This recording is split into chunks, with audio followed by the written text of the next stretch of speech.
The history of oil drilling in Saudi Arabia dates back to the 30s.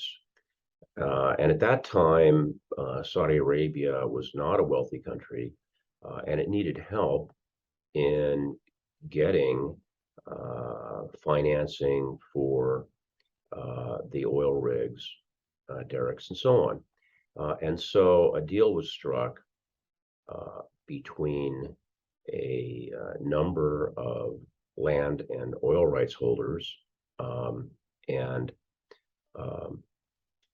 what ultimately became Chevron.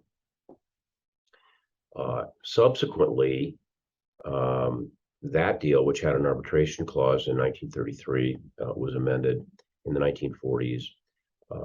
And on the other side, Aramco, which was the lessor, was nationalized by the Saudi government.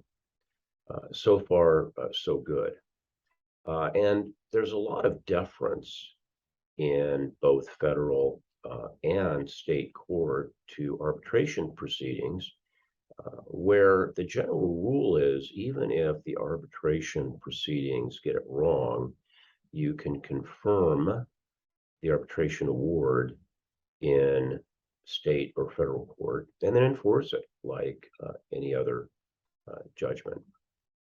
So some heirs of the original holders of the mineral rights filed an arbitration claim against Chevron and obtained an $18 billion, that's with a B, $18 billion arbitration award, which Chevron said was a sham, and which in fact, according to them, had indicia of fraud. Well, the lawyers, including Edward Chung of Chung, Malthus, and Mantell, brought the arbitration award into federal court to try to get it confirmed. And the district court denied affirming the award of $18 billion against Chevron, as did the Ninth Circuit, which affirmed the dismissal of the claim. But the Ninth Circuit did not stop there.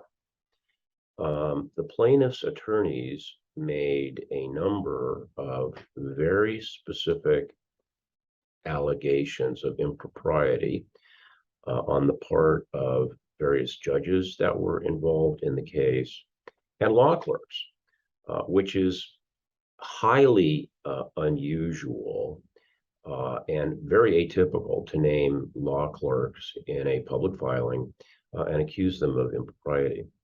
So even though they had affirmed the dismissal of the case, the Ninth Circuit appointed Judge Ewell Tashima as a special master to look into allegations of impropriety.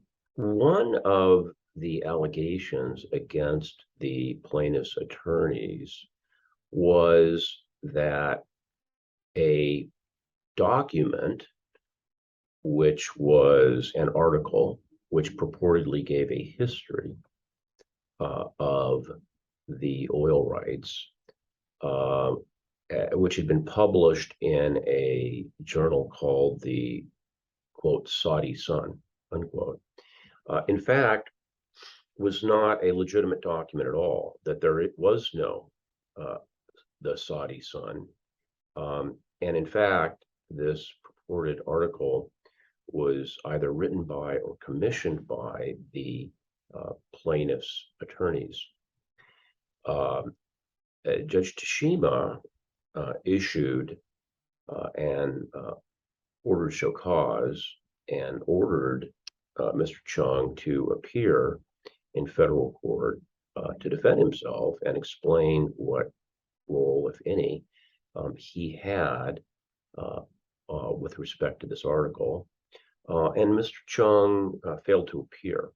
Anyone who's practiced in federal court for any period of time can tell you that not appearing in federal court when ordered to do so is highly dangerous, and that the hammer absolutely can come down.